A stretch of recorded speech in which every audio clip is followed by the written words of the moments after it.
দেখুন খুবই কষ্টকর একটা ভিডিও আজকে আপনাদের মাঝে ফুটেজটা তুলে ধরার একমাত্র কারণ হলে আপনারা প্রচুর পরিমাণে ভিডিওটা শেয়ার করে সবাইকে দেখার সুযোগ করে দিবেন এবং সবার নজরে নিয়ে ভিডিওটা পৌঁছাইবেন যাতে দ্বিতীয়বার এই ভুলটা কেউ না করে।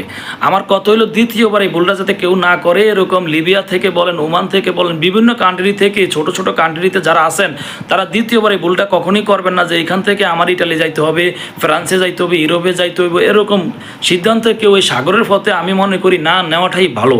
আজকে দেখুন এই যে আমার এই ভাইগুলা লিবিয়া থেকে ইটালি যাওয়ার জন্য এই ঝুঁকিটা নিয়ে তারা আজকে সাগরের পথে সাগরের মাঝখানে কি একটা ভয়াবহ অবস্থায় আছে এবং তাদের জীবন নিয়ে টানাটানি।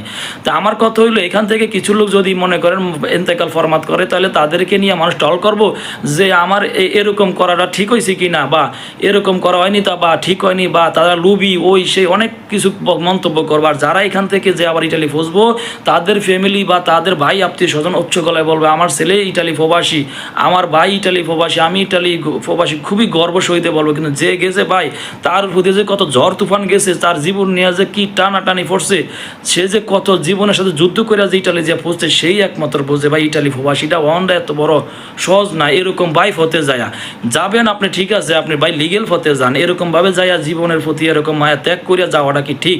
তো ভিডিওটা সবাই শেয়ার করে সবাইকে দেখার সুযোগ করে দিবেন। ওকে, আল্লাহ হাফেজ, সব ভালো থাকবেন।